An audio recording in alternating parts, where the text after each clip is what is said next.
북한의 엄격한 체제 아래 극심한 굶주림과 추위는 일상이었습니다. 전기는 하루 몇 시간뿐이었고 겨울에는 방 안에서도 하얀 입김이 날 정도로 추웠습니다.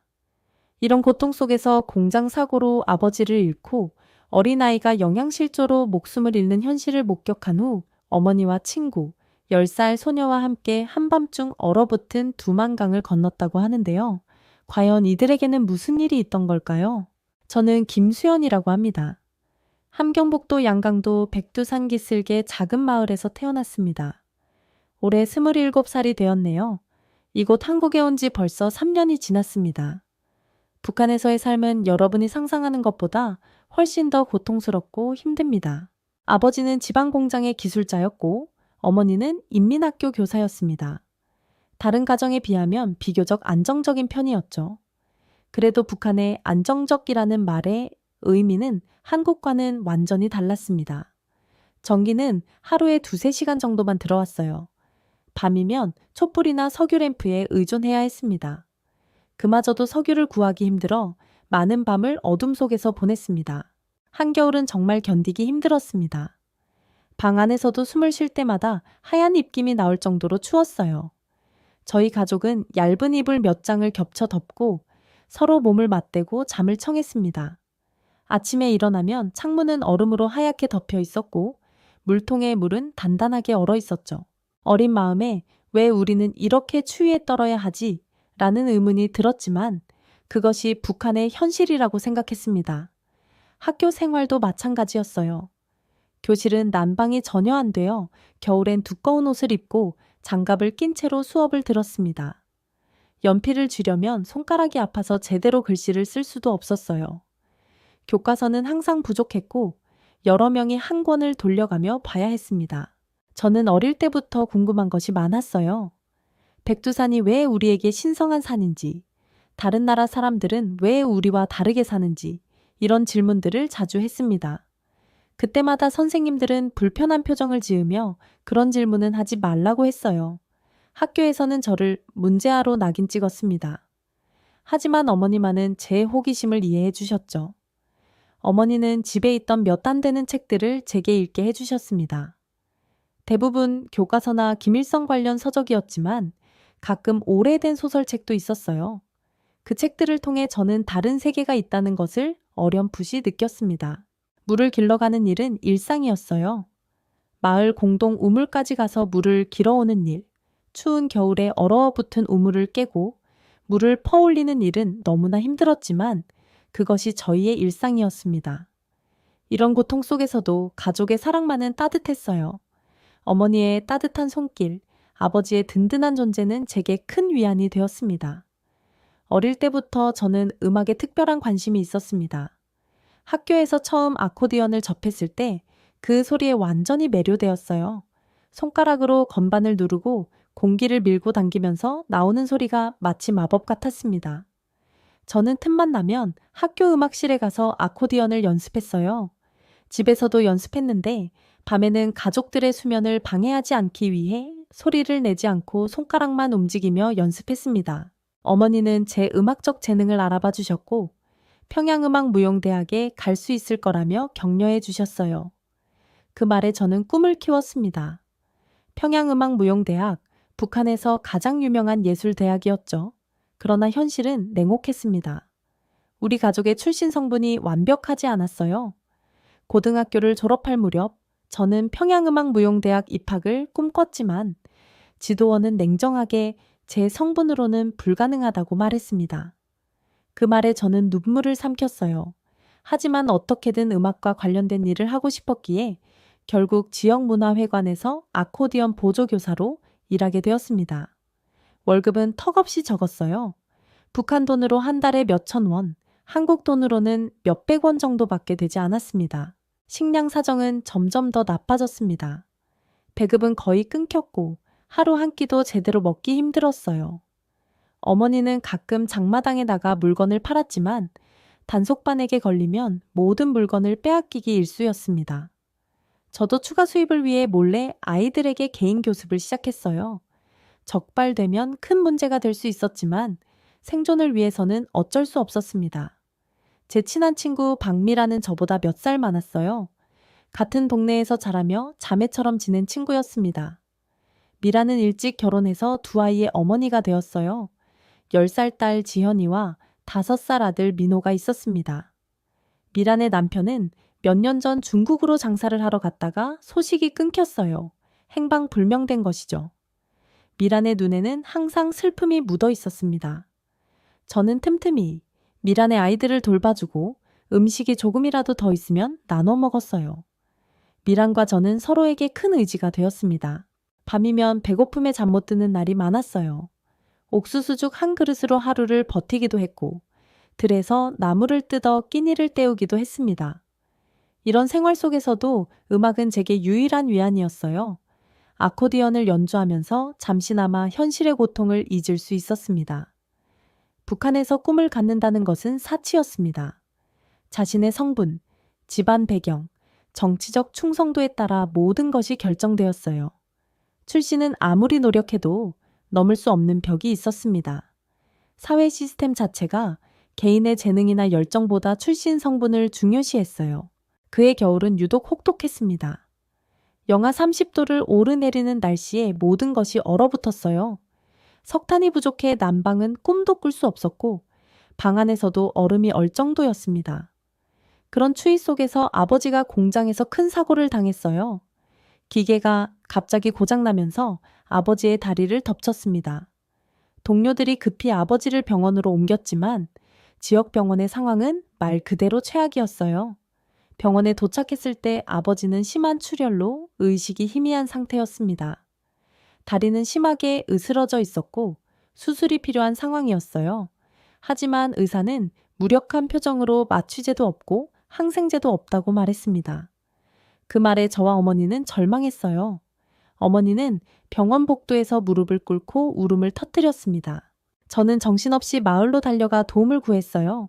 친구들이 도와주기로 했고 미란도 자신의 마지막 귀중품인 금반지를 내놓았습니다. 우리는 장마당에서 밀수된 중국 약품을 구하려 했지만 가격이 너무 비쌌어요. 한 달 월급의 수십 배에 달하는 금액이었습니다. 간신히 구한 약으로 아버지의 상태를 조금이나마 안정시켰지만 제대로 된 치료는 불가능했어요. 병원에는 기본적인 의료 장비도 없었고 의사들도 속수무책이었습니다. 아버지는 끊임없이 고통을 호소했고 밤마다 신음소리를 들으며 가슴이 찢어지는 것 같았어요. 병원에서는 결국 약이 없으니 집에 가서 쉬라는 말만 반복했고 우리는 할 수 없이 아버지를 집으로 모셔와야 했습니다. 집에서도 상황은 나아지지 않았어요. 감염은 점점 심해졌고 아버지의 얼굴은 날이 갈수록 창백해졌습니다.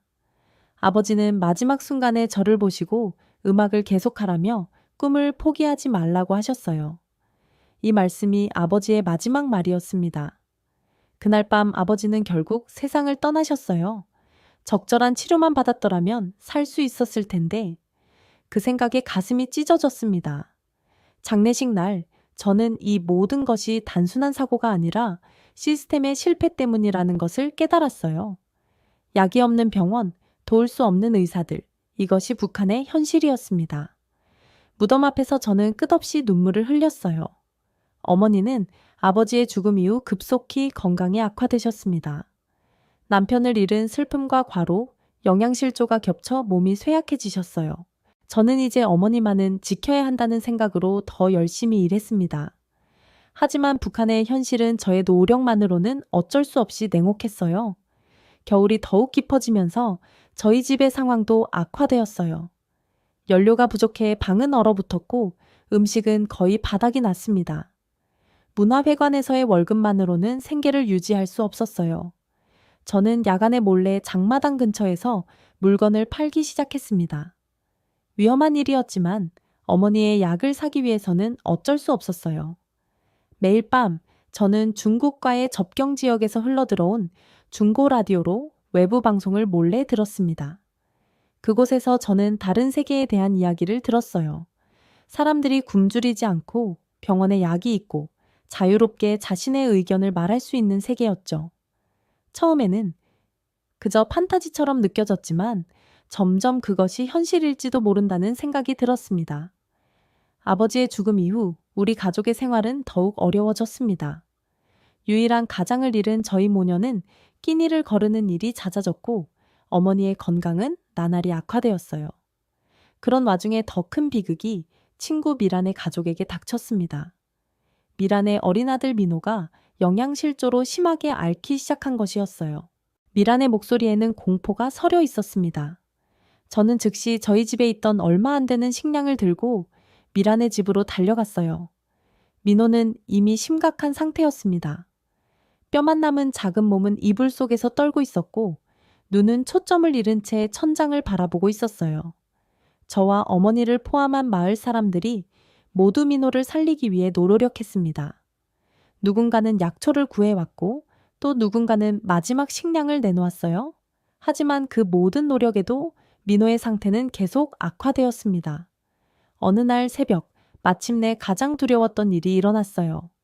민호는 숨을 거두었습니다. 겨우 5살, 아직 세상을 제대로 경험해 보지도 못한 어린 생명이 영양실조로 우리 곁을 떠난 것입니다. 민호의 장례식은 너무나 초라했어요. 관을 살 돈도 없어 담요에 싸서 작은 언덕에 묻었습니다. 장례를 마친 후 미라는 망견자실한 상태로 무덤 앞에 주저앉았어요.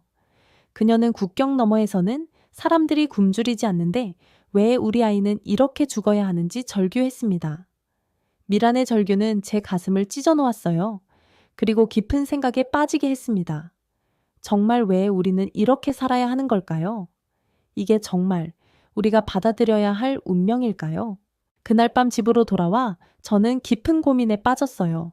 아버지의 죽음, 민호의 비극, 그리고 어머니의 악화되는 건강을 생각하며 밤새 잠을 이루지 못했습니다. 아침이 밝아올 무렵 저는 어머니에게 조심스럽게 말을 꺼냈어요.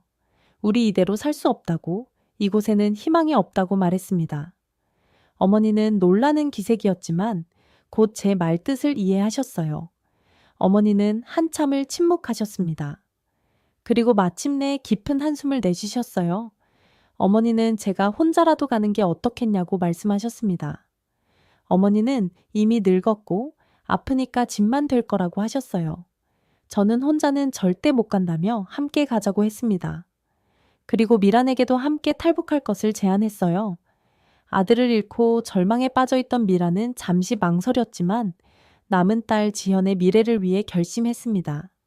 그녀는 지현이만큼은 이런 지옥 같은 곳에서 살게 하고 싶지 않다고 했어요. 그렇게 저희 4사람, 저와 어머니, 미란과 지현이는 탈북을 결심했습니다. 이것은 목숨을 건 선택이었지만 이대로 북한에 남아 죽음을 기다리는 것보다는 낫다고 생각했어요. 탈북을 결심한 후 저희는 비밀리에 계획을 세우기 시작했습니다. 무엇보다 중요한 것은 정보와 돈이었어요. 국경을 넘는 방법, 필요한 물품, 그리고 무엇보다 믿을 만한 안내자가 필요했습니다.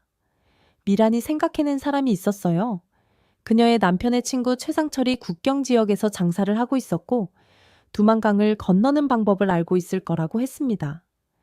미란은 비밀리에 최상철과 연락을 취했고 다행히 그는 도움을 주기로 했어요. 하지만 대가는 만만치 않았습니다. 우리가 가진 거의 모든 재산을 줘야 했어요.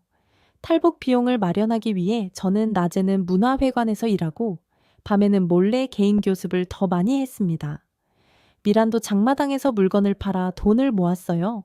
어머니는 몸이 아픈 와중에도 아버지가 남긴 몇 안 되는 귀중품 시계와 반지를 내놓으셨습니다. 평생 지켜온 물건들이었지만 이제는 생존이 더 중요했어요. 저희는 한 달 동안 필요한 모든 것을 준비했어요. 탈북 과정에서 필요한 간단한 식량, 따뜻한 옷, 그리고 신분을 속일 수 있는 가짜 서류까지 마련했습니다. 최상철은 국경 경비대에 순찰 일정까지 알려줬어요. 12월 15일 밤이 적기라고 했습니다. 그날은 달이 없고 순찰도 좀 느슨하다고 했어요. 출발 전날 밤 저희 4사람은 소박한 저녁 식사를 함께 했습니다. 감자 몇 개와 옥수수죽이 전부였지만 어쩌면 북한에서의 마지막 식사가 될지도 모른다는 생각에 특별하게 느껴졌어요. 내일부터는 모든 것이 달라질 것이라고, 좋든 나쁘든 우리는 새로운 삶을 시작하는 것이라고 생각했습니다. 지연이는 겨우 10살이었지만 어른처럼 침착하게 상황을 받아들였어요. 아마도 너무 일찍 고통을 겪다 보니 그랬는지도 모릅니다. 지현이는 아버지의 소식이 끊긴 후, 그리고 남동생 민호를 잃은 후 이미 많은 것을 깨달은 아이였습니다. 그 작은 눈에는 어른의 슬픔이 담겨 있었어요. 저는 아버지의 사진과 가족 유품을 작은 배낭에 넣었습니다. 미라는 죽은 아들 민호의 신발 한 짝을 기념품으로 가져갔어요. 이것들은 우리의 과거와 현재를 잇는 유일한 물건들이었습니다. 어둠이 내린 마을은 평소보다 더 고요했습니다. 영하 30도의 극한 추위가 얼굴을 때렸어요. 숨을 쉴 때마다 하얀 입김이 나왔고 코와 귀가 얼어붙는 것 같았습니다. 최상철은 마을 끝에서 저희를 기다리고 있었어요. 그는 말없이 앞장서서 걸었고 저희는 그를 따랐습니다. 상철은 목소리를 내지 말고 발자국 소리도 최대한 작게 하라고 속삭였어요. 어머니는 이미 숨이 가빠 보였습니다. 오랜 질병으로 체력이 약해져 있었어요. 제가 어머니의 손을 꼭 잡아드리며 조금만 더 힘내시라고 속삭였습니다. 곧 강에 도착할 것이라고요. 몇 시간을 걸었을까요? 마침내 두만강이 시야에 들어왔어요. 강은 완전히 얼어 있었지만 중간중간 균열이 있어 위험해 보였습니다. 상철은 망원경으로 주변을 살폈어요. 경비병이 보이지 않지만 조심해야 한다고 20분마다 순찰이 돈다고 했습니다. 갑자기 멀리서 희미한 빛이 보였어요. 경비대의 손전등이었습니다. 상철이 급히 손짓했고 저희는 즉시 눈 속에 엎드렸어요. 심장이 터질 듯이 뛰었습니다. 경비병들의 발자국 소리가 점점 가까워졌다가 다시 멀어졌어요. 위기는 지나갔지만 어머니가 떨고 계셨습니다. 미란이 걱정스럽게 어머니께 괜찮으신지 물었어요. 어머니는 겨우 고개를 끄덕이셨지만 얼굴은 창백했습니다. 쉬고 싶었지만 그럴 시간이 없었어요. 다음 순찰이 오기 전에 강을 건너야 했으니까요. 상철은 이제 강을 건널 것이며 자신의 발자국을 정확히 따라오라고 했습니다. 얼음이 깨질 수 있으니 조심하라고 했어요. 상철의 인도에 따라 저희는 조심스럽게 강으로 내려갔습니다. 얼음은 생각보다 미끄러웠고 발을 내디딜 때마다 뽀각 소리가 나서 심장이 멎는 줄 알았어요. 어머니는 2번이나 넘어지셨고 저와 미란이 부축했습니다. 어머니의 목소리가 너무 약해서 간신히 들렸어요. 손을 잡으니 얼음장처럼 차가웠습니다. 조금만 더 참으시라고, 저기 보이는 게 중국이라고 했어요. 저기만 가면 된다고 격려했습니다. 강 중간쯤 왔을 때였어요. 갑자기 쩍 하는 소리와 함께 어머니 발밑에 얼음이 금이 갔습니다. 순간 저는 본능적으로 어머니를 끌어당겼어요. 다행히 얼음이 완전히 깨지진 않았지만 그 소리에 모두 얼어붙었습니다. 상철이 움직이지 말라고 천천히, 아주 천천히 움직이라고 했어요. 상철의 말에 따라 저희는 숨을 죽인 채 한 걸음씩 나아갔습니다. 매 걸음이 영원처럼 느껴졌어요. 발 아래의 얼음이 언제 깨질지 모른다는 공포, 뒤에서 언제 총소리가 들릴지 모른다는 두려움. 그래도 한 걸음 한 걸음 앞으로 나아갔습니다. 마침내 저희는 중국 땅을 밟았어요. 그 순간의 감정은 말로 표현하기 어려웠습니다. 안도감, 두려움, 슬픔, 희망이 모두 뒤섞였어요. 어머니는 지친 몸을 눈 위에 내려놓으셨고 지현이는 미란의 품에 안겨 있었습니다. 상철이 일어나라고 재촉했어요. 아직 안전하지 않다며 국경 경비대가 발견하면 곧바로 추격할 것이라고 했습니다. 저희는 다시 힘을 내어 일어났어요. 그는 저희를 숲속 깊은 곳으로 안내했습니다. 그곳에서 그의 중국 내 연락책인 조선족 이 씨를 만났어요. 이 씨는 낡은 트럭을 가지고 있었고 저희를 연변 지역의 조선족 마을로 데려다 주기로 했습니다. 트럭 뒤편에 숨어 이동하는 동안 저는 창밖으로 중국의 모습을 처음 보았어요. 북한과 달리 불빛이 많았고 건물들도 더 커 보였습니다. 하지만 이곳도 우리에겐 안전한 곳이 아니라는 것을 알고 있었어요. 중국 공안에게 붙잡히면 북한으로 강제 송환될 테니까요.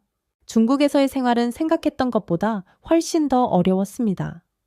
첫 번째 안전 가옥에서 일주일을 보낸 후 저희는 연변 지역 깊숙한 곳에 있는 조선족 마을로 이동했어요. 이곳에서 몇 달을 지내며 한국으로 가는 다음 단계를 준비해야 했습니다. 이 씨는 창문은 항상 닫아두고 밖에서는 절대 한국어를 쓰지 말라고 했어요. 중국 공안이 의심하면 즉시 검거될 수 있다고 했습니다. 이 씨의 말은 저희에게 철칙이 되었어요. 마치 감옥에 갇힌 것처럼 외출도 자유롭지 않았고 항상 공포 속에 살았습니다. 특히 어머니의 건강이 점점 더 악화되는 것이 가장 큰 걱정이었어요. 어머니가 많이 아프신지 물었더니 괜찮다고, 그냥 좀 피곤할 뿐이라고 하셨습니다. 하지만 어머니의 얼굴은 점점 더 창백해졌고 밤에는 기침이 심해졌어요. 저희는 의사의 도움이 필요했지만 불법 체류자인 저희가 병원에 가는 것은 너무 위험했습니다. 다행히 이 씨의 도움으로 마을의 노이사 한 분이 비밀리에 어머니를 진찰해 주셨어요. 노이사는 폐렴이 심한 것 같다고 했습니다. 약을 주시면서 잘 먹이라고 하셨지만 제대로 된 병원 치료가 필요하다고 했어요. 노이사의 말씀에 저는 더욱 초조해졌습니다.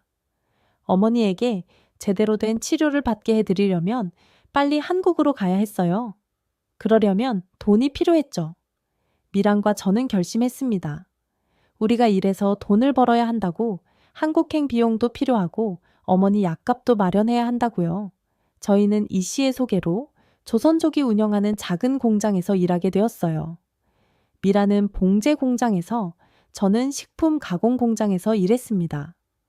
불법 노동이었기에 임금은 매우 적었고 노동 조건도 열악했어요. 하루 12시간 이상 일해도 정당한 보수를 받지 못했습니다. 하지만 선택의 여지가 없었어요. 매일 공장에서 돌아오면 손이 부르트고 온몸이 아팠어요. 하지만 어머니와 지연이를 위해 참았습니다. 지연이는 집에서 어머니를 돌보며 지냈는데 10살 어린아이가 간병인 역할을 하는 모습이 안쓰러웠어요. 지연이는 어머니께 약 드실 시간이라며 챙겨드렸습니다. 너무 일찍 어른이 되어버린 아이였어요. 한밤중 갑작스럽게 찾아온 위기가 있었습니다. 누군가 문을 세게 두드리는 소리에 저희는 모두 깜짝 놀랐어요. 중국 공안이었습니다. 이 씨는 재빨리 저희를 안방 벽장 뒤에 있는 작은 공간으로 숨겼어요. 그곳은 불과 몇 평 되지 않는 비밀 공간이었습니다. 네 사람이 들어가기에 너무 좁았지만 그럴 수밖에 없었어요. 어머니는 공포와 추위로 더욱 쇠약해지셨고 지현이는 저의 품에 안겨 떨고 있었습니다. 미란이 소리내지 말라며 곧 갈 것이라고 지현이를 안심시켰지만 저희 모두 공포에 질려 있었어요. 공안이 집안을 수색하는 소리가 들려왔습니다. 누군가 벽장문을 열었을 때 심장이 멎는 줄 알았어요. 다행히 비밀 공간은 발견되지 않았고 공안은 20분 정도 수색 후 떠났습니다. 이 씨가 인신매매 조직을 수사 중이라고, 이 근처에 탈북자들이 있다는 신고가 들어왔다고 했어요. 저희는 더욱 조심해야 한다는 것을 깨달았습니다. 어쩌면 누군가가 저희의 존재를 알아차린 것인지도 몰랐어요. 그날 이후 저희는 일도 그만두고 집 밖으로 전혀 나가지 않았습니다. 하지만 그만큼 한국행 자금 마련은 더욱 어려워졌어요. 이 씨는 걱정하지 말라며 도와주겠다고 했습니다. 그는 저희에게 큰 도움을 주었어요. 라오스를 거쳐 태국으로 가는 동남아 루트를 알려주었고 브로커와 연결시켜 주었습니다. 비용은 상상 이상으로 비쌌지만 저희가 모은 돈과 이 씨의 도움으로 어떻게든 마련할 수 있었어요. 준비가 거의 다 되어갈 무렵 어머니는 저에게 속삭이셨습니다. 자신이 저희의 짐이 될지도 모르지만 꼭 저와 함께 자유의 땅을 밟고 싶다고요. 저는 어머니의 손을 꼭 잡으며 그런 소리 말라고 했습니다. 우리는 함께 갈 것이고 한국에 가면 어머니도 제대로 된 치료를 받을 수 있다고 다짐했어요. 중국 남부를 거쳐 라오스 국경으로 향하는 길은 생각했던 것보다 훨씬 험난했어요. 먼저 기차와 버스를 타고 윈난성까지 이동해야 했습니다. 4명 모두 중국어를 할 줄 몰랐기에 브로커가 준 간단한 메모를 보여주며 겨우 의사소통을 했어요. 윈난성에 도착한 후 저희는 국경 지역 브로커를 만났습니다. 그는 저희를 라오스 국경까지 데려다 줄 사람이었어요. 그 길은 산길이었고 도보로 이동해야 했습니다. 브로커는 밀림을 통과해야 하고 독사와 말라리아 모기를 조심하라고 했어요. 그리고 절대 소리를 내지 말라고, 국경 순찰대가 있으니까요. 브로커의 말에 저희는 더욱 긴장했습니다. 밀림 속을 며칠간 걸어야 한다는 사실이 두려웠어요. 특히 어머니의 건강 상태를 생각하면 더욱 그랬죠. 하지만 이제 와서 돌아갈 수는 없었습니다. 밀림은 상상 이상으로 험난했어요. 습한 공기와 끊임없이 울리는 곤충 소리, 발밑에 질퍽한 흙과 가시 덤불들. 어머니는 걷기 힘들어 하셨고 저와 미란이 번갈아 부축했습니다. 지현이도 작은 몸으로 최선을 다해 따라왔어요. 저희는 필사적으로 앞으로 나아갔어요. 밀림을 통과하는 데 사흘이 걸렸습니다. 마침내 라오스에 도착했을 때는 모두 지칠 대로 지쳐 있었어요. 그러나 이제 중국보다는 안전했습니다. 라오스에서 태국까지는 버스로 이동할 수 있었고 다행히 큰 문제 없이 태국 국경에 도착했어요. 저희는 태국 이민국 수용소에서 약 한 달을 보냈어요. 그곳 생활도 쉽지 않았지만 북한이나 중국보다는 훨씬 안전했습니다. 가장 다행이었던 것은 어머니가 의료 지원을 받을 수 있었다는 점이었어요. 어머니의 폐렴은 치료를 받으면서 조금씩 나아지기 시작했습니다. 마침내 한국 대사관 직원이 저희를 찾아왔어요. 한국 정부에서 저희를 받아들이기로 했다는 소식이었습니다. 그 순간의 기쁨은 말로 표현할 수 없었어요. 오랜 고통과 위험을 뚫고 드디어 자유의 땅으로 갈 수 있게 된 것입니다. 인천공항에 도착한 그 순간 저는 어머니의 손을 꼭 잡고 눈물을 흘렸어요. 공항은 북한에서 상상할 수 없었던 화려함과 현대적인 모습이었습니다. 깨끗한 바닥, 밝은 조명, 세련된 시설, 마치 다른 세계에 온 것 같았어요. 하나원에서의 적응 교육은 저희에게 새로운 삶을 준비하는 소중한 시간이었습니다. 한국 사회의 기본적인 규칙부터 돈 관리, 교통 이용법까지 모든 것을 배웠어요. 어머니의 건강도 한국의 의료 시스템 덕분에 크게 호전되었습니다. 하나원 수료 후 저희는 서울외곽의 작은 아파트에서 새 삶을 시작했어요. 정부에서 제공한 기초생활지원과 정착금으로 처음 몇 달을 버틸 수 있었습니다.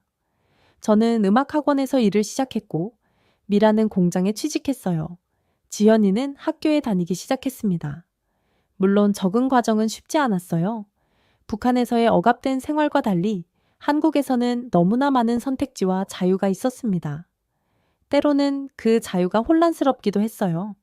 북한 말투 때문에 차별을 경험하기도 했고 문화적 차이로 인한 오해도 많았습니다. 그러나 이 모든 어려움에도 불구하고 저희는 하루하루 더 나은 삶을 향해 나아갔어요.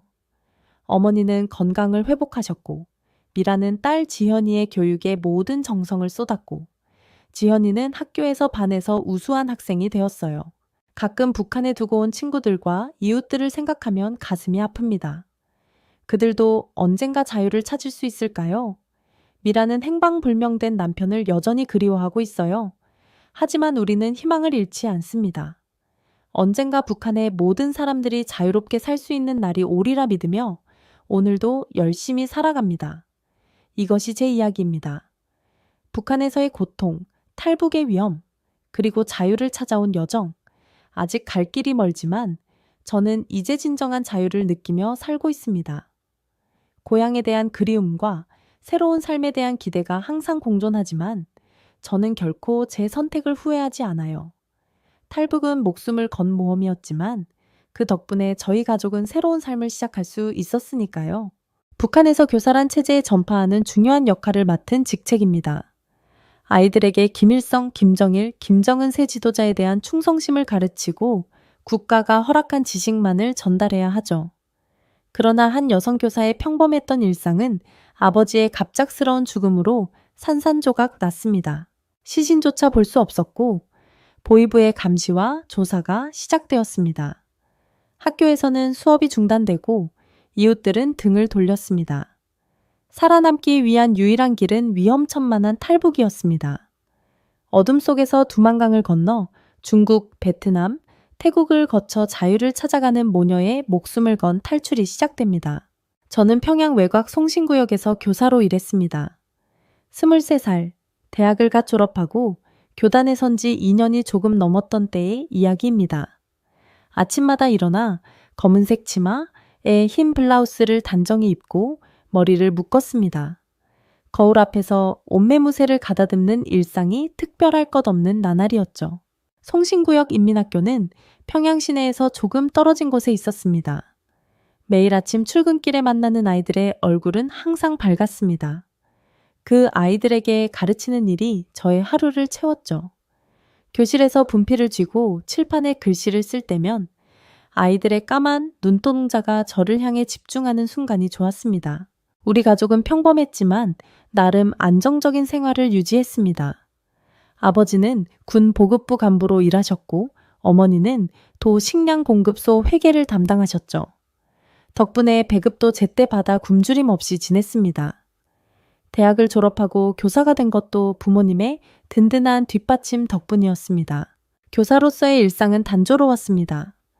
아침 일찍 등교해 학급 아이들을 맞이하고 수업을 진행하고 방과 후에는 노트 검사와 다음날 수업 준비를 했습니다.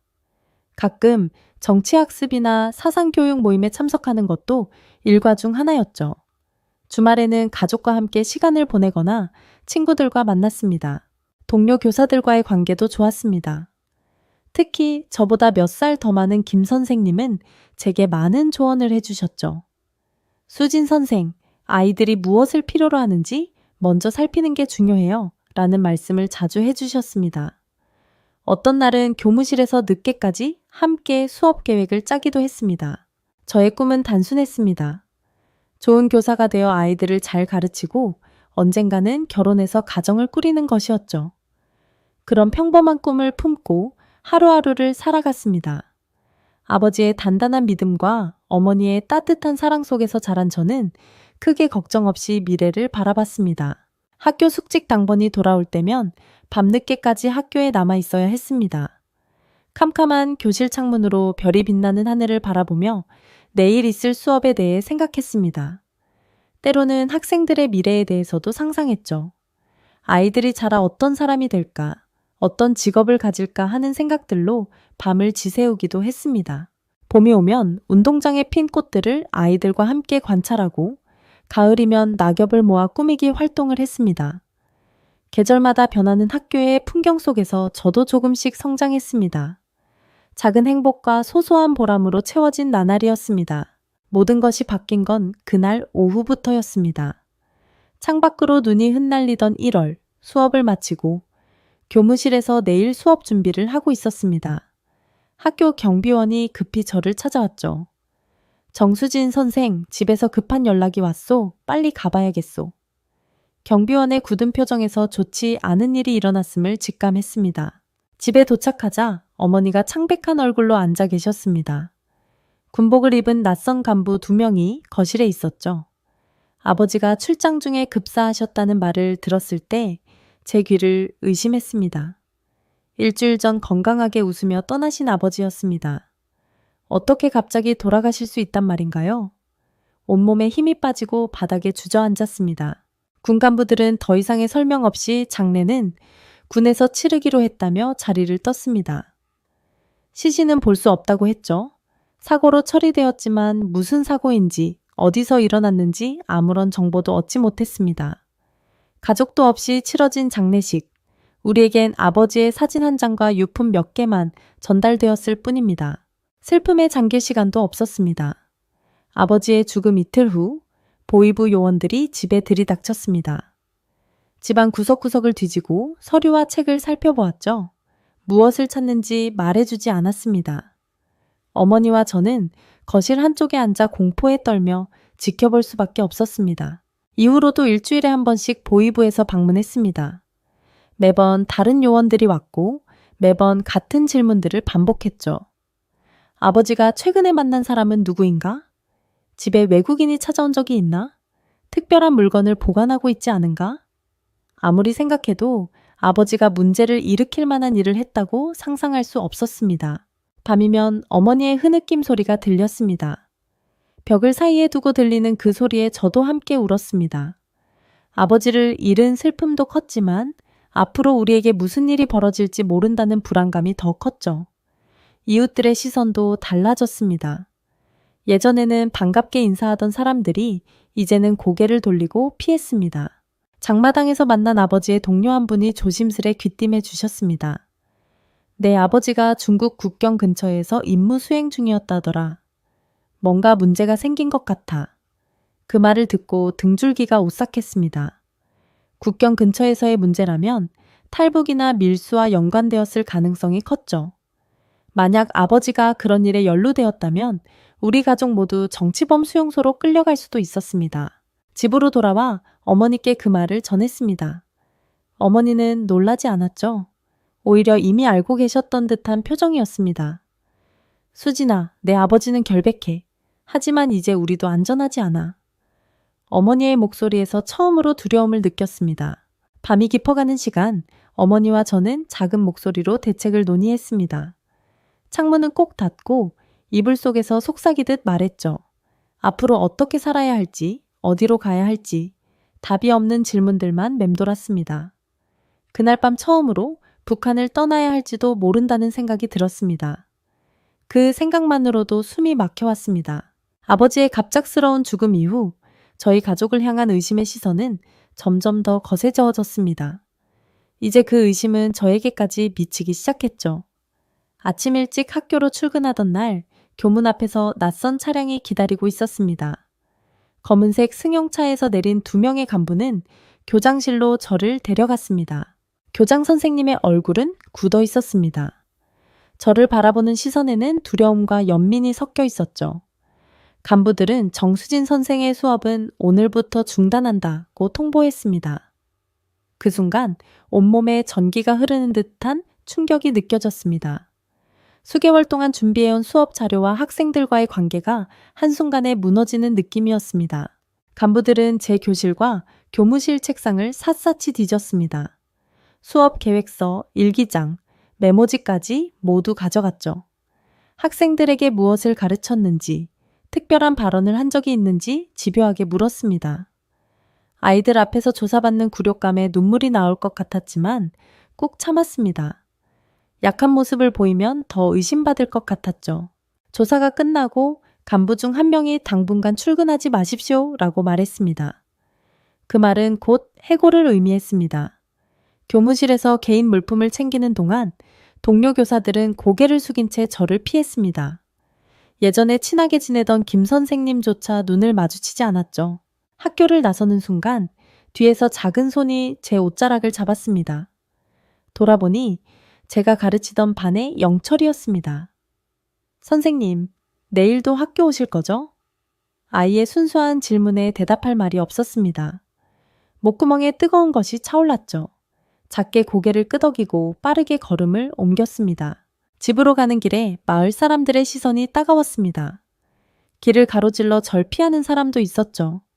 단 며칠 만에 저는 마을에 낙인 찍힌 사람이 되었습니다.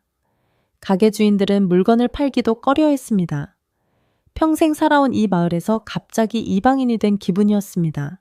집에 돌아와 이 사실을 어머니께 알렸습니다. 어머니는 이미 예상했다는 듯 고개를 끄덕이셨죠. 수진아, 내 아버지의 일이 널 덮치기 전에 우리가 먼저 움직여야 해. 처음으로 어머니의 목소리에서 단호함을 느꼈습니다. 어머니가 작은 소리로 말씀하셨습니다. 너까지 끌려가면 끝이다. 같이 빠져나가자. 밤이 깊어갈수록 불안감은 커져갔습니다. 창문 밖에서 들리는 작은 소리에도 가슴이 두근거렸습니다. 누군가 우리 집을 감시하고 있다는 느낌이 들었죠. 실제로 거리 건너편에 주차된 차량에서 가끔 인기척이 느껴졌습니다. 잠을 이룰 수 없었습니다. 어머니는 밤새 소지품을 정리하셨습니다.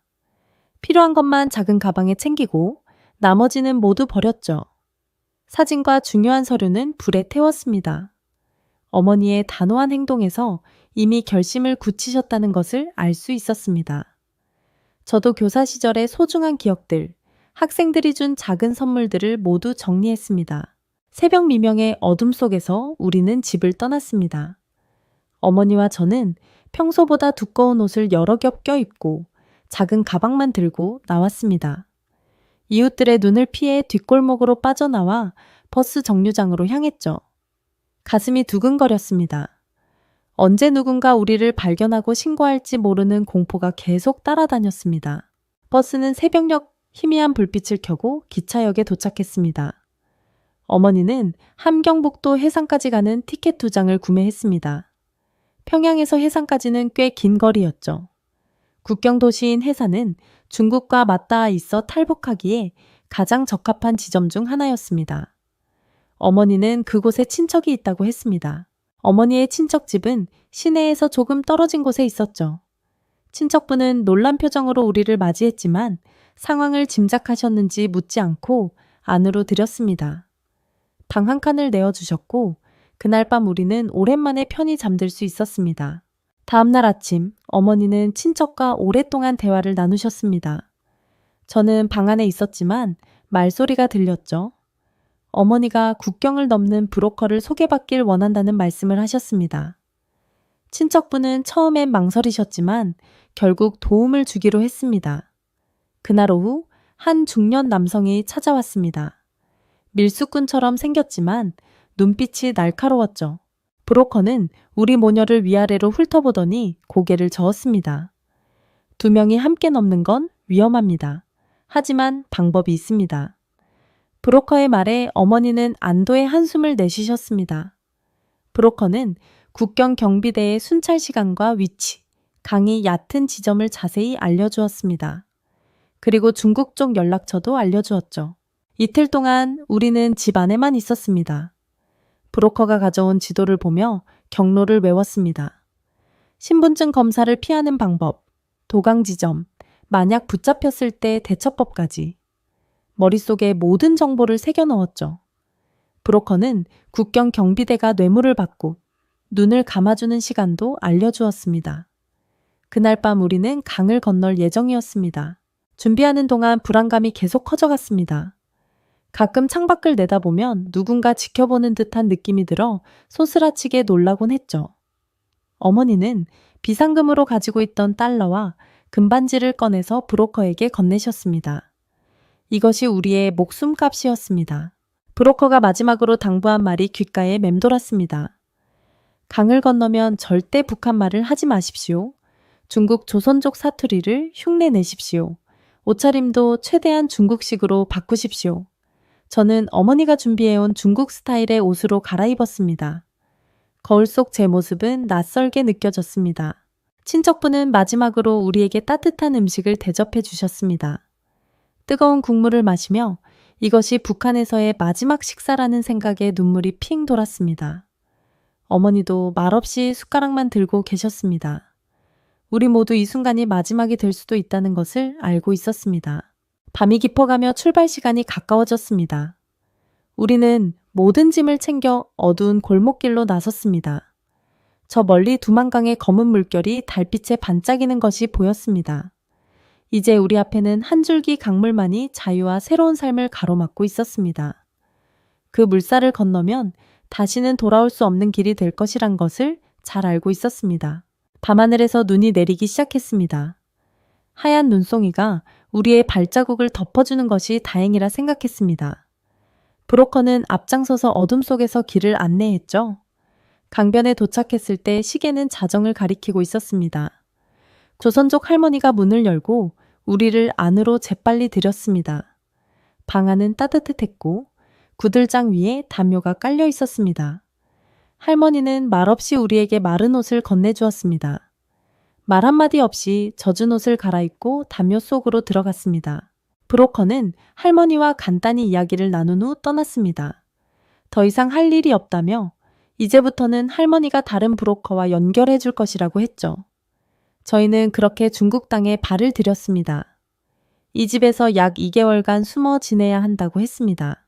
다음날 아침 창문으로 중국 땅의 풍경을 처음 보았습니다. 북한과 별반 다르지 않은 농촌 마을이었지만 집집마다 안테나가 설치되어 있고 사람들의 옷차림이 조금 더 화려했습니다. 할머니는 우리에게 절대 밖으로 나가지 말라고 신신당부했습니다. 중국 공안에게 발각되면 북송될 것이라고 했죠. 그렇게 우리의 은신 생활이 시작되었습니다. 작은 방 안에서 할머니가 주는 식사로 하루하루를 버텼습니다. 텔레비전에서 나오는 중국 프로그램을 보며 중국어 억양을 따라 하기도 했습니다. 어느 날 밤 할머니가 문을 두드리며 소근거렸습니다. 새 브로커가 왔어요. 저희는 서둘러 짐을 챙겼습니다. 할머니가 건네준 중국식 옷으로 갈아입었습니다. 검은 머리를 갈색으로 염색한 상태였고 중국인처럼 보이기 위해 화장도 했죠. 거울 속 제 모습은 더 이상 평양의 교사 정수진이 아니었습니다. 새 브로커는 중국어를 유창하게 구사하는 조선족 남성이었습니다. 우리에게 중국 신분증을 건네며 외우라고 했습니다. 이름, 생년월일, 주소까지. 검문에 걸리면 북송될 것이라며 다시 한번 강조했죠. 저는 밤새 신분증의 정보를 외웠습니다. 저는 이제 중국 길림성에 사는 23살 장매이었습니다. 새벽녘, 우리는 화물트럭에 몸을 실었습니다. 트럭 뒤편에는 여러 상자들 사이 작은 공간이 있었죠. 브로커는 우리에게 그곳에 숨으라고 했습니다. 어머니와 제 몸을 최대한 작게 웅크린 채 트럭은 출발했습니다. 도로에 울퉁불퉁한 진동이 고스란히 전해졌죠. 숨쉬기도 힘들고 근육통이 찾아왔지만 소리를 낼 수 없었습니다. 트럭은 밤낮으로 달렸습니다. 가끔 멈추면 브로커가 음식과 물을 건네줬죠. 화장실은 트럭이 휴게소에 멈출 때 재빨리 다녀와야 했습니다. 어머니는 건강이 좋지 않으셨지만 끝까지 견디셨습니다. 저는 어머니의 손을 꼭 잡고 곧 나아질 거라고 위로했죠. 사흘간의 트럭 여행 끝에 우리는 중국 남부 지역에 도착했습니다. 브로커가 말하길 광시장족 자치구라는 곳이었습니다. 베트남과 국경을 접한 지역이었죠. 이제 트럭에서 내려 승합차로 갈아탔습니다. 더 가깝게 국경으로 접근하기 위해서였습니다. 승합차에는 우리 같은 탈북민이 더 있었습니다. 서로 눈빛만 교환했을 뿐 말은 하지 않았죠. 베트남 국경 근처에 도착했을 때 브로커는 우리에게 도보로 이동해야 한다고 했습니다. 산길을 통해 국경을 넘어야 했죠. 그런데 갑자기 브로커가 추가 비용을 요구했습니다. 원래 약속보다 2배 많은 돈이었습니다. 어머니는 당황하셨지만 남겨둔 금반지를 건네드렸습니다. 브로커는 금반지를 보고 수긍했지만 불만족스러운 표정이었죠. 산길은 험했습니다. 가파른 오르막과 내리막이 반복되었고 가시덤불이 옷을 찢었습니다. 어머니는 체력이 부족해 자주 쉬어야 했습니다. 저는 어머니의 팔을 부축하며 천천히 걸었죠. 밤이 되자 기온이 급격히 떨어졌습니다. 준비해온 작은 담요로 어머니를 감싸드렸습니다. 국경을 넘은 후 우리는 베트남 국경 마을에 도착했습니다. 브로커는 현지 조력자에게 우리를 넘겨주었죠. 그는 우리를 오토바이에 태워 작은 여관으로 데려갔습니다. 그곳에서 하룻밤을 묵고 다음날 또 다른 브로커와 만났습니다. 이제 목적지는 태국이었습니다. 태국에 도착하면 한국 대사관에 가서 보호 신청을 할 수 있다고 했죠. 태국으로 가는 길은 더 험했습니다. 밀림 속 좁은 길을 따라 걷기도 하고 강을 건너기도 했습니다. 모기와 뱀 같은 위험도 도사리고 있었죠. 한 번은 현지 경찰의 검문에 걸릴 뻔했지만 브로커가 뇌물을 주고 무사히 통과했습니다. 마침내 태국 국경에 도착했을 때 브로커는 우리에게 마지막 지시를 내렸습니다. 경찰 초소로 가서 자수하라는 것이었죠. 태국은 탈북민을 북송하지 않는 국가였기 때문에 경찰에 자수하면 한국행이 가능했습니다. 우리는 브로커의 지시대로 경찰 초소를 찾아갔고 그곳에서 자수해야 했습니다. 경찰은 우리를 체포했지만 폭력적이진 않았죠. 이제 태국 수용소에서 한국행을 기다리는 일만 남았습니다. 태국 경찰에 자수한 후 우리는 이민국 수용소로 이송되었습니다. 수용소는 높은 철조망으로 둘러싸인 낡은 건물이었죠. 안으로 들어서자 이미 많은 탈북민들이 있었습니다. 각기 다른 사연을 가진 사람들이 한국행을 기다리고 있었습니다. 처음 보는 낯선 얼굴들이었지만 같은 곳에서 왔다는 이유만으로 친근함을 느꼈습니다. 수용소 생활은 단조로웠습니다. 좁은 방에 여러 명이 함께 생활했고 하루 3번 배급되는 식사로 배를 채웠죠.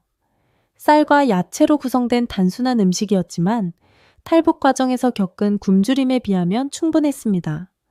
매일 아침 인원 점검이 있었고 낮에는 마당에서 햇볕을 쬐며 시간을 보냈습니다. 어머니는 수용소에서도 건강이 좋지 않으셨습니다. 탈북 과정에서의 무리한 체력 소모와 심적 스트레스가 겹쳐 자주 아프셨죠. 수용소 의무실에서 간단한 약을 받아들였지만 근본적인 치료는 아니었습니다. 저는 매일 어머니를 마사지해 드리며 빨리 한국에 가면 좋은 병원에서 치료받을 수 있다고 위로했습니다. 수용소에 도착한 지 약 2주가 지났을 때 한국 대사관에서 직원이 방문했습니다. 저희를 면담하기 위함이었죠. 작은 사무실에서 한국 대사관 직원은 우리의 신원과 탈북 경위를 자세히 물었습니다. 북한에서의 생활, 탈북 동기, 가족 관계 등 모든 것을 솔직하게 답변했습니다. 신원 확인을 위한 과정이었지만 북한에서의 기억을 떠올리며 눈물이 나오기도 했습니다. 면담은 약 2시간 동안 진행되었습니다. 대사관 직원은 우리의 이야기를 자세히 기록했고 문제없이 한국 입국이 가능할 것이라고 했습니다. 다만 행정 절차상 시간이 좀 걸릴 수 있다고 했죠. 우리는 기다릴 준비가 되어 있었습니다. 이미 목숨을 건 도강부터 중국, 베트남을 거쳐 태국까지 온 여정 앞에서 몇 주의 기다림은 큰 문제가 아니었습니다. 약 40일간의 수용소 생활 끝에 드디어 한국행 소식을 들었습니다. 방송을 통해 이름이 호명되었고 내일 출국한다는 안내를 받았죠. 그날 밤 잠을 이룰 수 없었습니다. 드디어 자유의 땅으로 간다는 기대감과 또 다른 낯선 세계에 대한 두려움이 교차했습니다. 어머니는 밤새 손을 잡고 북한에 두고 온 가족들을 생각하며 눈물을 흘리셨습니다. 인천공항에 도착한 것은 이른 아침이었습니다. 비행기에서 내려 공항을 걸을 때 비현실적인 느낌이 들었습니다. 북한을 떠난 지 약 3개월 만에 드디어 한국 땅을 밟은 것이었죠. 공항에서 국정원 직원들이 우리를 맞이했고 조사 후 하나원으로 이동했습니다. 하나원은 탈북민들이 한국 사회에 적응하기 위한 교육기관이었습니다. 초기 조사와 건강검진을 마친 후 우리는 12주간의 교육과정에 참여했습니다. 한국의 역사, 문화, 경제 시스템부터 실용적인 생활 기술까지 다양한 내용을 배웠죠. 처음 접하는 자본주의 개념과 민주주의 제도는 낯설고 혼란스러웠지만 하나씩 이해해 나갔습니다. 어머니는 하나원에서 제공하는 의료 서비스를 통해 건강을 회복하셨습니다. 탈북 과정에서 생긴 스트레스성 질환과 영양 부족으로 인한 문제들이 하나씩 해결되었죠. 저는 어머니의 건강이 나아지는 것을 보며 안도했습니다. 이제 우리는 진짜 새 삶을 시작할 준비가 되어 있었습니다. 하나원 교육을 수료하던 날 많은 감정이 교차했습니다. 이제 실제 한국 사회로 나가야 한다는 설렘과 두려움이 공존했죠. 수료식에서 저는 대표로 소감을 발표했습니다. 새로운 시작에 대한 기대와 감사의 마음을 전했죠. 그렇게 우리는 하나원을 나와 진짜 한국 생활을 시작했습니다. 하나원을 수료한 후 저희는 경기도 외곽 지역에 정착했습니다. 정부에서 제공하는 임대주택이었죠. 북한과 중국에서의 생활, 그리고 태국 수용소를 거쳐온 우리에게는 천국과도 같았습니다. 창문을 열면 푸른 하늘과 도시의 풍경이 펼쳐졌고 24시간 나오는 수돗물과 정의는 여전히 신기했습니다. 처음 한국 생활에서 가장 어려웠던 것은 언어였습니다. 같은 한국어를 사용하지만 많은 외래어와 영어 표현이 섞여 있어 의사소통에 어려움이 있었죠. 마트에서 물건을 살 때도 이름이 낯설어 헤맸습니다. 은행 업무나 관공서 방문도 큰 도전이었습니다. 북한에서는 경험해보지 못한 복잡한 서류 작업과 절차들이 혼란스러웠습니다. 그래도 주변 사람들의 도움으로 조금씩 적응해 나갔습니다. 지역 주민센터의 직원들은 친절했고 하나센터에서 만난 정착 도우미, 선생님도 큰 힘이 되어주셨죠.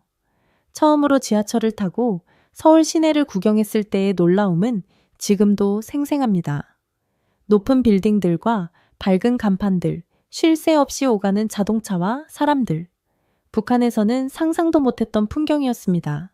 저는 취업을 위해 직업훈련 과정에 등록했습니다. 컴퓨터 활용 능력과 사무 업무를 배웠죠.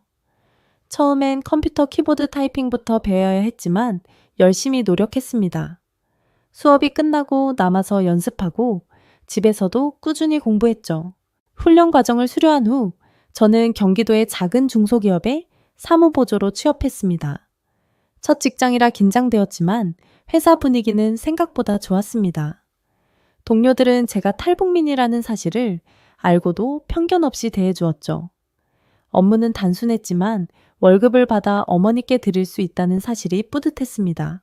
어머니는 건강 문제로 취업하지 못했습니다. 북한에서 겪은 고생과 탈북 과정의 스트레스로 심장이 약해지셨고 관절염도 심해지셨죠.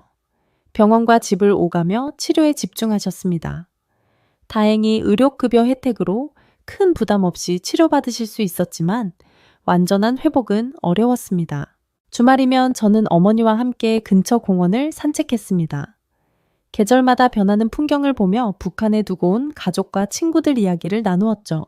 아버지가 왜 갑자기 돌아가셨는지, 우리가 정말 옳은 선택을 한 것인지 여전히 의문이 남아 있었습니다. 하지만 한 가지 확실한 것은 이제 우리는 자유롭다는 사실이었습니다. 가끔 텔레비전에서 북한 소식을 들을 때면 가슴이 아팠습니다. 고향에 두고 온 친구들과 제자들, 이웃들이 생각났죠. 그들도 언젠가 자유를 찾을 수 있을까 하는 생각이 들었습니다. 인터넷으로 북한 소식을 검색하며 변화의 조짐이 있는지 살폈지만 큰 변화는 없어 보였습니다. 한국에서의 새 삶은 여전히 도전의 연속입니다. 문화적 차이와 경제적 어려움, 때로는 남한 사람들의 무의식적인 편견과 맞닥뜨릴 때도 있습니다. 하지만 이제는 두려움 없이 제 생각을 말할 수 있고 원하는 책을 읽을 수 있으며 꿈꾸던 미래를 향해 나아갈 수 있습니다. 작은 방 창문으로 바라보는 서울의 야경은 저희가 걸어온 길의 증거이자 앞으로 나아갈 희망의 불빛입니다. 혹시 들어보셨나요? 북한에서 탈출해 중국과 동남아를 거쳐 우리나라까지 오려면 수천 킬로미터를 지나야 한다는 말을요? 탈북민들에게는 남은 건 이대로 죽느냐, 남으로 뛰느냐, 두 가지 선택지뿐이지요. 오늘의 사연자도 평생을 북한 교단에서 아이들을 가르치며 살아왔던 선생님이 동생의 실종으로 인해 온 가족이 국경을 넘은 이야기인데요. 왜 이런 무모한 선택을 할 수밖에 없었는지 지금부터 사연 들어보겠습니다. 어린 시절 제 가정 형편은 북한 기준으로도 그리 넉넉하지는 않았습니다. 그래도 아버지께서는 북한의 지방 공장에서 기술자로 일하셨고 어머니께서는 간의 수공업 비슷한 일을 하시며 생계를 보태곤 했습니다. 저는 남매 중 첫째라서 밑으로 동생이 하나 있었는데 이름은 박수찬이었습니다. 아버지는 오래전부터 당에서 인정받는 기술자라는 명목으로 어느 정도 혜택을 받으셨지만 90년대 들어와서 나라 전체가 어려워질 무렵부터는 그 혜택이란 것도 사실상 유명무실해졌습니다. 그쯤 저는 해산의 중학교를 졸업하고 사범대학 비슷한 코스를 거쳐 교원 자격을 얻었고 20대 초반부터는 해산시내 중학교에서 수학을 가르치는 교원으로 근무했어요. 제가 한창 교직에 몸담고 있을 때 나라 사정은 점점 안 좋아졌습니다. 평양이야 여전히 겉만 번지르르 했을지 몰라도 변두리 지역에서는 식량난이 심각했어요. 저희는 함경북도 중에서도 식량을 구하기 힘든 내륙 지역이다 보니 쌀이며 옥수수며 구하기 참 어려웠습니다. 교사라면 그래도 국가에서 공급이 조금은 더 있을 거라고들 생각하시지만 그마저도 허울뿐이었고 일찍부터 장마당에 의존해 살아왔다고 해도 과언이 아닙니다. 저는 그때 제자들에게 2차 방정식을 가르치며도 머릿속으론 오늘 저녁에 뭘 먹을까 하는 생각만 맴돌 정도로 궁핍했어요. 그 시절엔 북한 내에서도 제 교원 동료들 다수가 매달 임금으로 받는 돈이 너무 적어서 장마당에 나가 직접 물건을 팔거나 밀무역까지 손대곤 했습니다. 아버지는 공장의 기술자로서 노동당에서 인정받은 경력이 길었지만 공장 자체가 멈춰설 만큼 나라가 어려워지니 그 자리도 별 소용이 없게 됐습니다. 사실 정직하게 공장에 나가 일한다고 해도 식량 배급이 제대로 이뤄지지 않았거든요. 저와 어머니, 동생까지도 늘 어찌하면 밥벌이를 이어갈지 궁리하면서 하루하루를 살았습니다. 그러던 어느 해, 가뜩이나 힘든 형편이었는데 우리 집안에 큰일이 터졌습니다. 동생 수찬이가 19살 무렵 돌연 사라졌던 겁니다. 처음 며칠은 잘못해도 장마당에 가 있을 거다. 아니면 친구 집에서 자고 있나 보다 하며 안이하게 생각했어요. 그런데 이틀, 사흘, 닷새가 지나도 집에 돌아오지 않았고 동네 어디에서도 소식을 못 찾았습니다. 아버지께서는 우리 수찬이가 위험한 일이라도 벌였나 하며 잠도 제대로 못 이루시고 저는 교단에 서 있어도 온 신경이 동생 생각으로 곤두서 있었습니다. 혹여나 동생이 무모하게 국경을 넘으려다 붙잡힌 게 아닐까 두려웠죠. 그런데 어느 날 집 대문 앞에 작은 종이 쪽지가 발견됐습니다. 겉에는 어머니 누나 앞으로라고만 써 있었고 안에는 동생의 필체로 짧은 편지가 적혀 있었습니다. 누나, 엄마, 난 이제 더 이상 여기서 살 방도가 없어서 멀리 떠나려 해요. 배고파 죽을 지경인데다가 아버지 몸도 편찮으시고 엄마도 장사 다 망해 힘들어 하시는데 내가 뭘 해도 도움 안 되는 게 너무 속상해요. 어디로 가겠다고 미리 말씀드리지 못해 죄송합니다. 부디 날 찾아다니며 위험을 자초하지 말길 바라요. 언젠가 내가 돈을 벌어 꼭 보내드릴 테니 그때까지 기다려주세요. 동생이 먼저 국경을 넘은 거라는 짐작을 했습니다. 이걸 본 아버지는 너무 큰 충격을 받아서 한동안 말도 잘 못하셨어요. 저는 어떻게든 데려와야 하나 싶은 마음에 괜히 무산 쪽으로 가서 동생 흔적을 찾으려 했지만 도무지 어떡할 도리가 없었습니다. 실제로 국경 근처는 단속이 심해서 제가 마냥 돌아다니다간 오히려 저까지 잡혀갈 수 있었으니까요. 그래도 막연히 우리 동생이 중국에 들어갔다면 언젠가 소식을 주지 않을까 하는 희미한 기대가 있었습니다. 그런데 몇 달이 지나도록 소식이 없으니 우리 식구는 모두 잔뜩 긴장한 채 하루하루를 보냈습니다. 그러던 어느 겨울 장마당에서 물건을 사러 나가려던 아버지가 어떤 낯선 사람에게서 편지를 전달받았습니다. 그 편지는 중국에서 넘어온 듯했고 동생이 보낸 것이었어요. 엄마, 아버지, 누나. 나는 지금 중국 깊은 시골에서 일하고 있어요. 여긴 잡히면 북한으로 강제 송환된다는 두려움 때문에 늘 숨어 지내지만 그래도 여기서 조금씩 돈을 벌 수 있어요. 곧 더 멀리 갈 생각도 있습니다. 절대 날 찾아오려고 하지 마시고 제가 돈을 보내면 그걸로 아버지 약도 사고 엄마 장사 자금도 마련하세요. 집안 식구들은 모두 그 편지를 읽고 속이 울컥했습니다. 동생이 언제 또 중국 공안에 잡혀 북송될지 모르는 상황에서 절박하게 우리를 걱정하는 마음이 편지에 고스란히 배어 있었어요. 특히 아버지는 날이 어두워지면 다리나 강가를 배회하며 경찰 눈을 피하겠구나 하고 아들을 상상할 때마다 가슴을 쳤습니다. 저는 앞에서는 아버지, 그래도 살아있으니 다행이죠 라고 말씀드렸지만 밤중에는 이불을 뒤집어 쓰고 몰래 울곤 했습니다. 그러다 결정적으로 아버지가 교통사고 비슷한 일을 당해 크게 다치셨습니다. 북한에서 교통사고가 난다는 게 흔한 일은 아니지만 공장 쪽에 희미하게 굴러다니던 화물트럭에 잘못 치이셔서 갈비뼈가 부러지고 폐에도 염증이 생긴 겁니다. 병원에 입원해야 했는데 약이 없으니 제대로 치료가 안 되었고 영양 공급도 부족했어요. 그 모습을 보며 제가 속으로 이렇게 살다간 정말 전부 굶고 병들어 죽겠구나 라는 무서운 생각을 했습니다. 결정적으로 저 스스로 탈북을 결심하게 된 계기는 아버지가 겨우 일어났는데도 제대로 배급을 못 받아 식량이 없어서 쓰러지는 걸 보았을 때였습니다. 저는 여자인데다 북한에서 그래도 교원으로 일한다고 어느 정도 자부심이 있었는데 이제 그건 아무 소용도 없고 당장 가족도 먹여 살릴 수 없으니 정말 절망적이었습니다. 지금이라도 중국으로 넘어가면 식량이 조금이라도 나을까 생각이 그렇게 굳어졌습니다. 마침 시기적으로 국경 근처에 몰래 다니는 브로커들이 있었습니다. 큰돈을 들이면 탈북을 도와준다는 소문이 끊임없이 들려왔죠. 여건이 허락된다면 동생이 간 루트로 저도 갈 수 있지 않을까 짐작했습니다. 문제는 돈이었어요.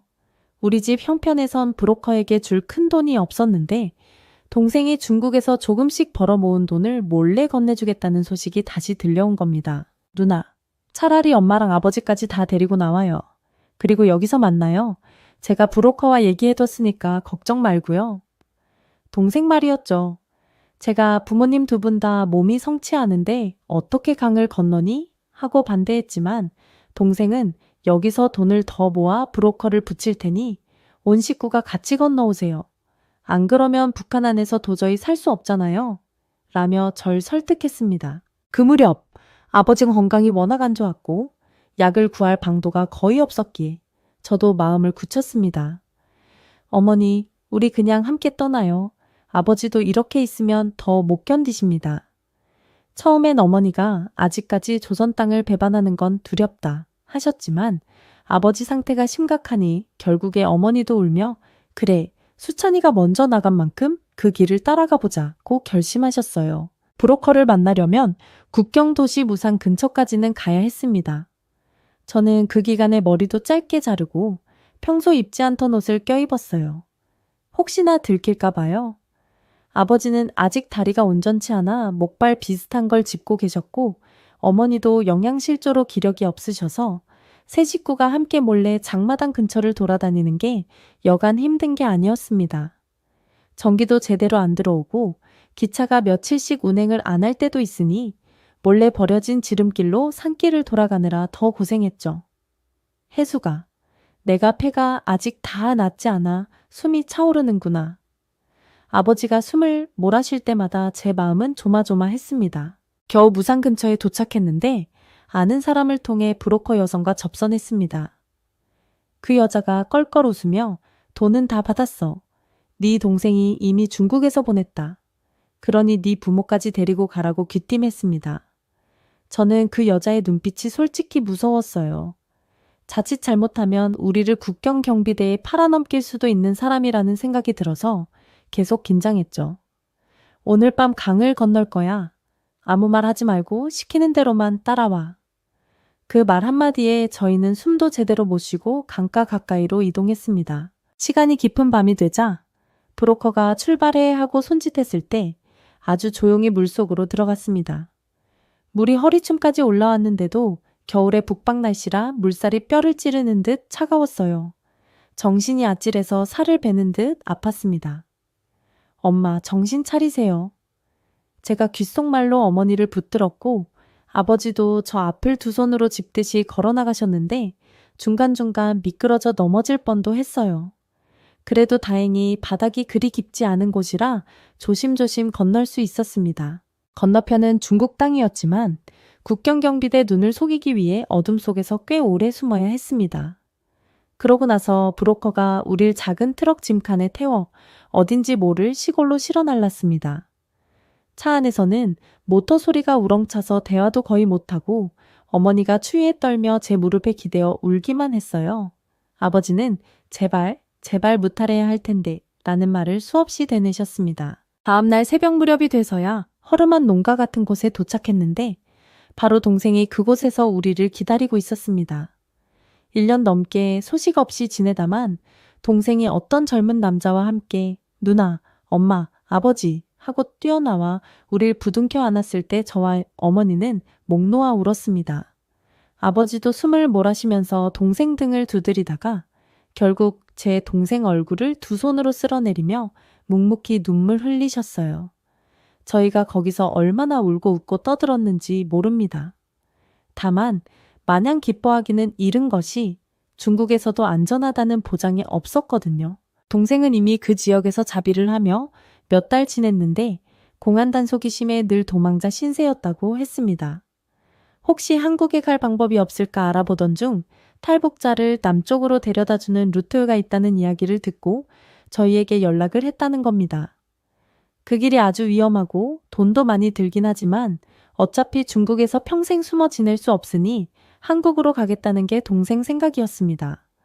아버지는 처음엔 아무리 그래도 남조선은 우리와 총뿌리를 마주한 적국이라던데 설마 우리가 거기 가서 살 수 있겠냐며 반대하셨어요. 하지만 중국 내에서도 단속이 워낙 심했으니 달리 길이 없었습니다. 그렇게 해서 일주일 뒤 저희는 다시 새 브로커를 통해 남쪽으로 가는 여정을 시작했습니다. 오래된 봉고차를 타고 몇 날 며칠을 계속 이동해야 했고 중간에 공안검사관들이 올라탈 때는 입을 꾹 닫고 몸을 숙이고 있어야 했습니다. 어떤 때는 산길 중턱에서 모두 내려 숲속에 몸을 숨겼고요. 입 다물고 지나갈 때까지 그냥 가만히 있어. 브로커가 거칠게 속삭여서 저희는 더욱 쪼그려 앉아 숨을 참듯이 기다렸습니다. 진심으로 심장이 터질 듯한 공포였어요. 아버지는 혹여 기침을 하실까봐 입을 꾹 다무시고 이마에 땀을 흘리셨는데 그 모습이 얼마나 안쓰럽던지 가슴이 찢어질 듯 했습니다. 도중에 저희 일행 말고도 젊은 남녀가 몇 명 더 합류했는데 그중엔 눈에 띄게 기운이 없는 사람도 있었습니다. 고난의 행군 시절에 다 굶어서 몸을 못 추스른다고 서로 속삭이더군요. 식량이 모자라니 함께 나눠 먹지도 못하고 심지어 브로커가 음식은 각자 알아서 사 먹어야 한다. 난 안전만 책임진다며 매몰차게 구는 때도 있었습니다. 그때마다 저는 어머니와 아버지를 부축하며 제발 무사히 도착하기만 하자 하고 간절히 바랬습니다. 이런 식으로 국경에서부터 중국 내부를 빙빙 돌아서 결국 동남아 어느 국경지대까지 갔습니다. 거기서 다시 밀림을 건너고 밤에 나룻배를 타고 걸핏하면 이동을 중단하고 참으로 말할 수 없는 위험의 연속이었습니다. 실제로 현지 경찰단에 걸려서 잡힐 뻔한 순간도 있었는데 간신히 피해 도망가기도 했습니다. 그렇게 열흘이 넘게 걸려서야 태국 국경지대 비슷한 곳에 다다랐고 그제야 한숨 돌릴 수 있었어요. 이제 여기서 자수하면 한국으로 갈 수 있다더라 하는 말을 브로커가 했고 우리는 낯선 도시에 가서 현지 경찰에 스스로 나는 북한에서 온 난민이라고 말했습니다. 그리고 그 후 몇 주를 기다린 끝에 무사히 한국행 비행기를 탈 기회를 얻었어요. 생전 처음 비행기를 탄 날, 아직도 기억이 생생합니다. 북한에서야 고위 간부나 체육선수나 비행기를 타지 평범한 사람은 난생 볼 일이 없잖아요. 비행기가 활주로를 가속해 하늘로 떠오를 때 제 심장은 쿵쾅거리고 귀가 멍멍해지더군요. 엄마, 무섭죠? 하고 묻자 어머니는 그래도 우린 이제 살았구나 싶어서 무섭기보다는 신기하고 안도감이 든다 라고 대답하셨어요. 아버지도 창밖을 내다보시며 한마디 하셨습니다. 이렇게 하늘 위로 가는 것도 사람이 하는 일이구나. 북에서만 살 땐 몰랐는데 세상 참 넓어. 그 말씀이 어찌나 짠하게 들렸는지 저도 모르게 눈시울이 붉어졌습니다. 공항에 도착하니 깔끔하게 정돈된 시설과 반짝이는 불빛에 한번 놀랐고 화장실에 들어가서 자동 센서로 물이 내려가는 걸 보고 두 번 놀랐습니다. 벽이며 천정, 바닥까지 반들반들한 타일로 깔린 곳에서 새하얀 세면대, 티끌 한 점 없는 청결한 환경은 북한이나 중국 시골에서 보던 풍경과 전혀 달랐습니다. 어머니는 처음엔 들어가시자마자 바닥이 너무 미끄러울까 걱정되셨는지 조심스레 걷다가 물 한 방울도 바닥에 튀지 않는 걸 보시고 또 어쩜 이렇게 깔끔하냐며 연신 감탄하셨습니다. 저는 그 순간 이제 정말 새로운 땅에 왔구나. 잘 적응해야지 하고 다짐했어요. 그 뒤로 일단 정부기관을 통해 신원 확인과 조사를 받았습니다. 저와 어머니, 아버지, 그리고 동생은 각각 다른 시기에 따로따로 조사를 받고 간단한 건강검진도 받았습니다. 저는 장시간 긴장 상태가 이어졌던 탓인지 조사받는 첫날 아침에 갑작스러운 현기증이 나서 의자에 주저앉기도 했어요. 그런데 담당 공무원분들이 박수연님, 괜찮으세요? 응급실에 가야 하나요? 하면서 님이라고 불러주시는 게 저로선 너무 낯설고 감동이었습니다. 북한에서야 선생이라 불리긴 했어도 정말 존중이 담긴 말투는 아니었거든요. 아버지도 폐에 염증이 심하다고 하니 바로 병원 검사를 주선해 주시는 것을 보고 이 나라는 사람의 생명을 정말로 중요하게 여기는구나 싶어 눈물이 났습니다. 며칠 후엔 하나원에 입소해 한국 생활 전반에 대한 교육을 받았습니다. 처음엔 한국어 발음이나 표현이 저와 미묘하게 달라 적응이 쉽지 않았지만 그래도 또래 탈북 여성들과 함께 지내며 웃고 떠들고 배웠습니다. 식사 시간이 되면 자기 스스로 식판을 챙겨 반찬을 고르는 게 참 신기했죠. 게다가 밥솥에 가득 있는 쌀밥이 돌도 없고 윤기가 자르르 흐르니 저도 모르게 한 숟갈 한 숟갈 행복해하며 먹었습니다. 수연 씨 너무 많이 드시면 체할나요? 옆에서 말려도 배불리 먹는 게 그렇게 눈물나게 좋은 줄 몰랐습니다.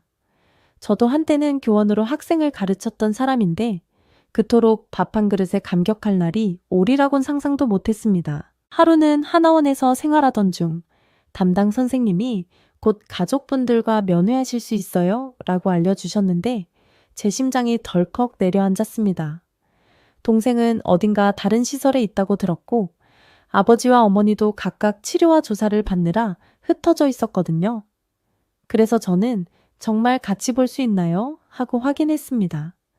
선생님은 환하게 웃으며 그럼요. 약속된 날짜에 다 같이 만나실 거예요. 라고 말했어요. 그날 마침내 가족과 재회했는데 면회실 문을 열고 들어서자마자 동생이 누나 하고 달려왔고 아버지와 어머니도 제 이름을 부르시며 따뜻하게 맞아주셨습니다. 그때 제가 아버지, 한국 땅에 와보니 어때요? 하자 아버지는 당신 말대로 살 수 있는 세상이로구나 라고 답하셨습니다. 그 한마디가 왜 그리 울컥하던지 제가 얼마나 펑펑 울었는지 모릅니다. 이후 하나원 교육을 마치고 거처를 배정받아 나왔습니다. 임시로 얻은 작은 아파트였는데 문을 열고 들어서는 순간 이런 집에서 내가 살아도 되나 싶을 정도로 온돌도 잘 되어 있고 깔끔했습니다. 거실에 전등 스위치만 눌러도 환하게 불이 켜지니 어머니는 처음에 그걸 만지작거리며 어휴 참 세상이 좋아졌네 하고 계속 감탄하셨습니다. 아버지는 몸이 완전히 낫지 않았음에도 집안을 빙 둘러보시며 이렇게 견고한 집이라니 예전엔 지붕에서 물 새면 양동이로 받았는데 말이야 라고 하셨습니다. 그 첫날 제가 제일 신기했던 건 뜨거운 물이 콸콸 나오는 샤워기였어요. 북한에서야 가끔 집들에 가마를 놓고 물을 끓여야 겨우 따뜻한 물로 씻을 수 있었는데 여기선 수도꼭지 돌리자마자 따끈한 물이 쏟아지는 겁니다.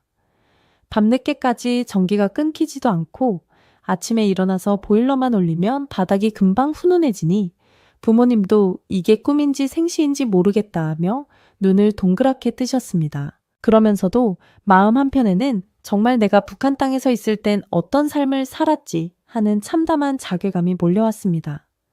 제가 교원이라 자부하며 수학을 가르쳤을 때도 교실에 불이 안 들어서 저녁이면 촛불 켜고 수업할 때가 비일비재했습니다. 학생들은 배가 고파 제대로 쓰러지곤 했고 저 역시 집에 가면 굶주림이 계속 신경 쓰였으니 무슨 제대로 된 교육이 가능했겠습니까? 아버지는 북한에서 평생을 헌신하며 당의 일꾼 역할을 해왔는데 정작 위급할 때 국가는 약조차 챙겨주지 않았고요. 그 회한과 분노가 뒤섞인 감정이 한국 첫날 밤에 저를 사로잡았어요. 난 너무 오래 속고 살았구나.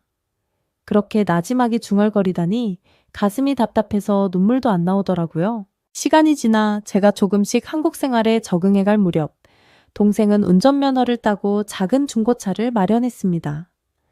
누나, 이제 우리도 차 타고 함께 돌아다니자요. 버스나 지하철도 좋지만 운전을 할 줄 알아야 여기서 제대로 살 수 있대요. 사실 저는 운전 따위는 꿈도 못 꿨습니다. 남한 분들처럼 고등학교 졸업하자마자 운전을 배우는 문화가 낯설기도 했고 제가 여유를 낼 형편도 아니었으니까요. 그런데 동생이 곧장 누나 한번 도전해봐요. 누나는 숫자에도 밝고 원래 똑똑했잖아 라고 부추기는 바람에 결심했습니다. 그 후 학원에 등록해 하나부터 10까지 배웠는데 처음엔 차가 달릴 때 무섭고 핸들을 틀 때마다 땀이 났어요. 그래도 내 손으로 이 차를 움직이는구나 생각이 드니 기분이 굉장히 묘했습니다. 더 놀라웠던 건 시험 합격 후 면허증을 받아들었을 때였어요. 내가 북한 출신 탈북민인데 이제 정식으로 한국 면허를 갖게 되었구나 하고 감개무량했습니다. 가끔 북한에서 오던 지인들이 한국에서 제일 좋은 게 뭐냐고 물으면 저는 자유롭게 움직일 수 있다는 것, 그리고 미래를 스스로 그릴 수 있다는 것이라고 답합니다. 탈북 직후엔 단지 배부르게 먹고 편히 사는 것만 바랐는데 막상 여기서 살다 보니 사람이 무엇을 하며 어떻게 살아가느냐 하는 게 훨씬 중요한 문제라는 걸 깨달았어요. 아버지께서는 얼마 전부터 교회 모임에도 나가시고 몸을 더 살피면서 운동을 하십니다. 폐가 많이 나아서 이전처럼 기침에 시달리지 않고 지내시고 때때로 이 나라가 나 같은 사람도 살려줬으니 내가 은혜를 어떻게 갚아야 할까 하시는데 저는 그때 건강히 사는 것만으로도 큰 보답이에요, 아버지 라고 말씀드리곤 합니다. 어머니도 한국에서 몸을 추스르고 지금은 가끔 봉사활동 같은 것도 다니십니다. 저희 가족 모두 세상에 이런 날이 올 줄 몰랐다고 고개를 절레절레 흔들면서도 행복해합니다. 솔직히 지금도 가끔은 내가 왜 그때 더 빨리 나오지 못했을까? 우리나라 북한은 왜 저 모양인가? 하며 속을 끓일 때가 있습니다. 특히 TV 뉴스를 통해 북한이 미사일 쏘고 군사적 긴장을 조성한다는 보도를 볼 때면 과거에 속아서 살아온 세월이 떠올라 분통이 터지기도 합니다. 그래도 저는 한편으로는 그저 저와 제 가족처럼 힘들어도 용기 내서 탈북하신 분들의 안전을 바라고, 그리고 아직 남아있는 북한 주민들의 고통이 하루 빨리 사라지길 진심으로 빌고 있습니다. 언젠가 그곳도 변화해서 저처럼 목숨을 걸고 탈북하는 사람이 생기지 않는 세상이 오면 얼마나 좋겠나 싶습니다. 지금 제가 사는 집은 전기가 끊길 일도 없고 난방도 빵빵하게 들어옵니다. 냉장고 문을 열면 언제라도 시원한 물이 있고 밥솥 뚜껑을 열면 군말 없이 따뜻한 쌀밥이 있습니다. 도무지 상상 못했던 생활을 하면서 아침에 일어나 커튼을 열고 창밖을 바라보면 저는 매일 이게 꿈은 아니겠지 생각을 해요. 학교에서 수학을 가르치던 시절, 저는 아이들에게 세상은 넓고 결국은 진리를 찾는 사람이 승리한다는 말을 종종 했습니다. 하지만 그 넓은 세상을 저는 북한이라는 울타리에 갇혀 안 보며 살았던 셈이죠. 이젠 조금씩이나마 한국 사회에서 자리 잡고 중학교 아이들을 대상으로 수학 과외도 해주고 봉사활동도 가끔 다니면서 제 식대로 자유를 누리고 있습니다. 제 얘기가 길었지만 혹시나 들어주신다면 이 말씀 하나만은 꼭 전해드리고 싶습니다. 저는 이제 정말 인간답게 살 수 있는 땅이 있구나 하고 깨달았습니다. 다른 분들이 들으면 당연한 진리 아니냐고 하시겠지만 저처럼 북한에서 오래 거주하고 자력으로 숨조차 쉴 수 없는 상황에서 탈출한 이들한테는 인간의 자유가 얼마나 소중한지 모릅니다. 한국에 와 보니 배고픔만 해결되는 게 아니고 스스로 가치 있는 삶을 개척할 권리와 기회도 주어져요. 남한 분들은 워낙 당연하게 여기실 수도 있지만 저는 이 모든 게 감격스럽고 기적 같습니다. 저는 그것 하나만으로도 과거 북에서 교편 잡고 살던 제 자신과 이제 제 자신이 완전히 다른 세상에 와 있다고 느낍니다. 돌이켜보면 저나 우리 가족이나 참으로 무모할 정도로 목숨 걸고 뛰쳐나왔습니다. 그 과정에서 수많은 위험을 겪었고 몇 번이나 붙잡힐 뻔도 했지요. 지금도 북송되거나 온갖 고초 끝에 세상을 등지는 탈북자들이 있다는 소식에 마음이 아프기도 합니다. 그럼에도 저희가 무사히 한국 땅을 밟았고 아버지는 치료를 받아 건강을 회복하시고 어머니도 평온하게 살아가시며 동생도 열심히 일해서 가정을 이룬 걸 생각하면 정말 천운이라고 밖에는 설명할 길이 없습니다. 마지막으로 제가 이 모든 경험을 통해 배운 건 사람들이 인간답게 살기 위해선 단순히 먹고 사는 문제뿐만 아니라 존엄과 자유가 지켜져야 한다는 사실입니다. 지금은 너무 당연한 소리 같죠. 하지만 이걸 직접 목숨을 걸어 깨닫게 된 저로서는 그 당연함에 매일 감사하고 있습니다. 오늘 제가 들려드린 이야기가 조금은 길고 복잡하지만 혹 누군가에게 이런 삶도 있구나, 그리고 희망이란 건 끝내 실현될 수 있구나 하는 작은 위안이 된다면 기쁘겠습니다. 저는 앞으로도 열심히 살아보려 합니다. 부족하지만 들어주셔서 고맙습니다. 그리고 저처럼 먼 길 돌아 이 땅에 정착한 분들 모두 이 땅에서 마음껏 행복했으면 좋겠습니다. 감사합니다.